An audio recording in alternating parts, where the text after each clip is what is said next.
Hello guys, welcome on our YouTube channel. तो guys आज जो हम टॉपिक शुरू करेंगे या हम जो जिस चीज पे डिस्कशन करने जा रहे हैं अपने इस चैनल पे गाइस उसको रिलेट कर रहा है, that is CA foundation course के साथ। गाइस बहुत से बच्चों के हमारे साथ डाउट्स आ रहे थे या पूछ रहे थे बच्चे कि सर हमने 12th कंप्लीट करने के बाद सीए में एंटर होना है। सो गाइस आज की जो वीडियो उन्हीं बच्चों को नॉलेज देगी कि सीए फाउंडेशन कोर्स कैसे आप 12th के बाद शुरू करेंगे, क्या क्या उसका क्राइटेरिया रहने वाला है, कौन कौन से पेपर कौन कौन से सब्जेक्ट उसमें पेपर में आने वाले हैं। सो गाइस जल्दी से देखते हैं आज की इस वीडियो को, सीए फाउंडेशन कोर्स। गाइस सबसे पहले बात कर ले जो सीए फाउंडेशन कोर्स था या इससे पहले हम सीपीटी का पेपर देते थे, कॉमन प्रोफिशिएंसी टेस्ट था। सो गाइस वो क्राइटेरिया खत्म होके आईसीएआई ने, institute of chartered accountant of India ने एक नया क्राइटेरिया, नया मेथड शुरू किया है, एक सीए फाउंडेशन कोर्स कि आप कोई भी बच्चा अगर सीए करना चाहता है तो उसको पहले ये वाला कोर्स करना पड़ता है। सो गाइस जो सीए फाउंडेशन कोर्स है इसकी ड्यूरेशन दैट इज 4 मंथ, वो 4 मंथ उसकी 4 मंथ की उसकी क्या है ड्यूरेशन है। सो गाइस अगर आपने सीए करनी है तो सबसे पहले सीए फाउंडेशन कोर्स में आपको रजिस्ट्रेशन करवानी पड़ेगी। सो गाइस इस कोर्स में रजिस्ट्रेशन करवाने के लिए आपको आईसीएआई एसएसपी पोर्टल एक, ठीक है, आईसीआई का एसएसपी पोर्टल है, वहां पे जाके अपने आप की क्या करवानी पड़ेगी, रजिस्ट्रेशन करवानी पड़ेगी। उसके बाद आप सीए फाउंडेशन में रजिस्टर हो जाओगे।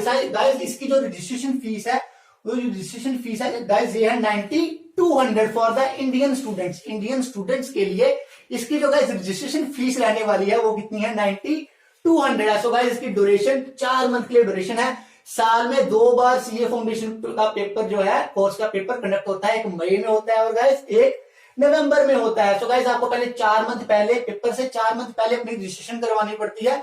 उसके बाद 4 मंथ बाद आप अपनी सेल्फ स्टडी करके, 4 मंथ की स्टडीज करके आप इस कोर्स के लिए एलिजिबल हो सकते हो। सो गाइस अगर आपने 31 दिसंबर से पहले रजिस्ट्रेशन करवा चुके हो तो आप गाइस मई में अपने एग्जामिनेशन के लिए एलिजिबल हो। अगर आपने 31 जुलाई से पहले करवा चुके हो अपने नवंबर एग्जामिनेशन के लिए एलिजिबल हो। सो गाइस उसके बाद बात आती है, बच्चों का क्वेश्चन आता है कि सर की हम कॉमर्स स्टूडेंट्स ही क्या सीए कर सकते हैं? नहीं, साइंस स्टूडेंट्स और आर्ट स्टूडेंट्स भी सीए फाउंडेशन के अंदर एनरोल हो सकते हैं, मतलब वो भी सीए अपने शुरू कर सकते हैं। सो गाइस ये जरूरी नहीं कि आपने कॉमर्स स्टूडेंट्स है तो ही सीए कर सकते हो। सो गाइस उसके बाद बात करें इसमें क्या क्या पेपर रहने वाले हैं, क्या क्या सब्जेक्ट्स रहने वाले हैं। तो गाइस इसमें 4 पेपर होंगे, paper 1, paper 2, paper 3 and paper 4। तो गाइस बात करें पेपर 1, पेपर 1 जो आपका रहने वाला है इसकी जो वेटेज होगी ये होगी 100 मार्क्स की, 100 मार्क्स का ये पेपर होगा।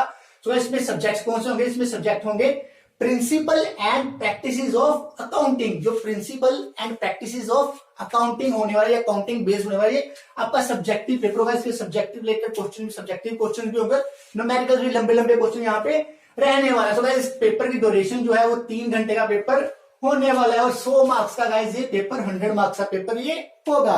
तो गाइस उसके बाद जो पेपर सेकंड इसमें है गाइस, पेपर सेकंड में गाइस आएगा आपको business law and business correspondence and reporting. Business law and business correspondence and reporting, guys इसका भी जो वेटेज है वो कितना रहने वाला है, 100 मार्क्स का रहने वाला है। तो गाइस इस जो पेपर को 2 सेक्शन में डिवाइड किया, section A and section B में। तो गाइस सेक्शन ए जो है उसमें बिजनेस लॉ आएगा और सेक्शन बी में बिजनेस कॉरेस्पॉन्डेंस एंड रिपोर्टिंग आएगा। सो जो बिजनेस लॉ का वेटेज रहने वाला है वो रहने वाला 60 मार्क्स का और जो कॉरेस्पॉन्डेंस एंड रिपोर्टिंग का वेटेज रहने वाला है वो रहने वाला है 40 मार्क्स का। इस तरह से दोनों को ऐड करके ये पेपर भी कितने मार्क्स का होगा, 100 मार्क्स का होगा। पेपर 1 की तरह ये भी पेपर सब्जेक्टिव होगा। So guys no I am paper 3 और पेपर 4 पे। गाइस पेपर जो 3 है और पेपर 4 है गाइस, जो पेपर 3 के सब्जेक्ट्स रहने वाले ये रहने वाले guys business mathematics and logical reasoning.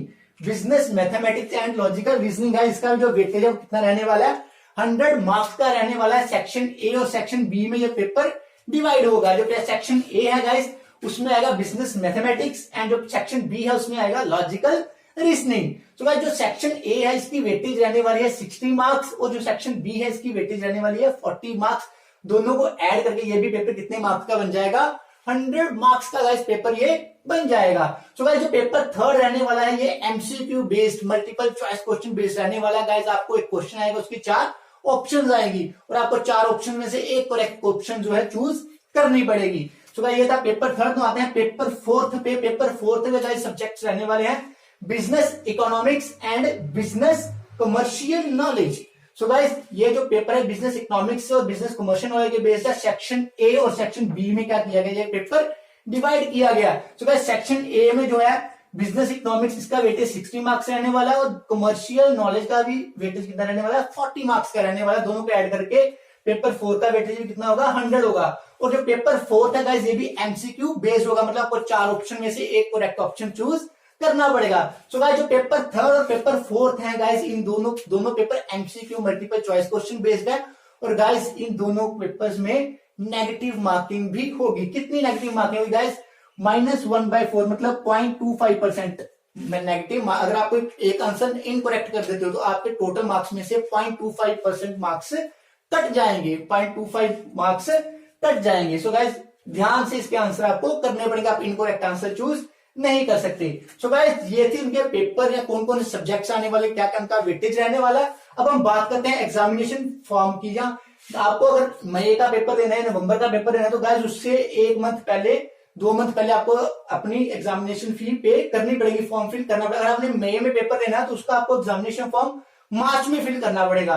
So guys अगर आपने नवंबर में पेपर है तो उसका आपको एग्जामिनेशन फॉर्म जो है वो सितंबर में फिल करना पड़ेगा। तो इसकी एग्जामिनेशन फॉर्म फी कितनी है गाइस, 1500 फीस है। रजिस्ट्रेशन फीस अलग से है और एग्जामिनेशन की 1500 फीस एक अलग से है। गाइस अगर मान लो आपने मई वाला पेपर नहीं क्लियर हुआ, आपने दिया, आप उसके बाद नवंबर वाला पेपर दे सकते हैं। उसके लिए इसको आपको दोबारा से 1500 एग्जामिनेशन फीस पे करनी पड़ेगी। सो गाइस ये था कि एग्जामिनेशन फीस कैसे पे करनी है, फॉर्म कब फिल करना है। अब बात करते हैं गाइस पासिंग क्राइटेरिया की, आप कैसे पेपर पास करोगे। सो गाइस हम सबसे पहले बात करें, यहाँ पे पासिंग क्राइटेरिया है कि 40% ईच पेपर के आपको पेपर 1, पेपर 2, पेपर 3 और पेपर 4 में कम से कम 40% हर पेपर में से मार्क्स होने चाहिए। मतलब पेपर 1 में भी कम से कम 100 से 40, 2 में भी 40 होने चाहिए, 3rd और 4th में 40 मार्क्स होने चाहिए। उसके बाद एंड एग्रीगेट कितने होने चाहिए, 50% से ज्यादा, या 50% या 50% से ज्यादा होने चाहिए। मतलब चारों पेपर्स के मार्क्स कंबाइन करके कितने होने चाहिए, 50 होने चाहिए। For example paper A B C D, मतलब पेपर 1 2 3 4 था, आपके पेपर 1 में 40 आ गए, पेपर 2 में आपके आ गए 55, और पेपर 3 में आपके आ गए 65, पेपर 4 में आ गए आपके 4 में 70 आ गए। टोटल मार्क्स में 230 आउट ऑफ 400 का था। मतलब आपके सारों में से 40% से भी अबव है, और एग्रीगेट क्या है, 50% से अबव है। तो आप क्या करोगे, सीए फाउंडेशन कोर्स को क्लियर कर जाओगे, आगे आप अपने फर्दर सीए शुरू कर सकते हैं। सो गाइस ये आज की वीडियो का था। और अगर किसी चीज के लिए आपको कोई भी इंफॉर्मेशन चाहिए, नॉलेज चाहिए, तो आप अपने हमारे कमेंट सेक्शन में जरूर दीजिएगा। सो गाइस ऐसे ही हमारे साथ बने रहने के लिए गाइस जल्दी से हमारे चैनल को सब्सक्राइब कर लीजिए, ताकि हम आगे भी आपको अपनी ऐसी वीडियोस दे सकें।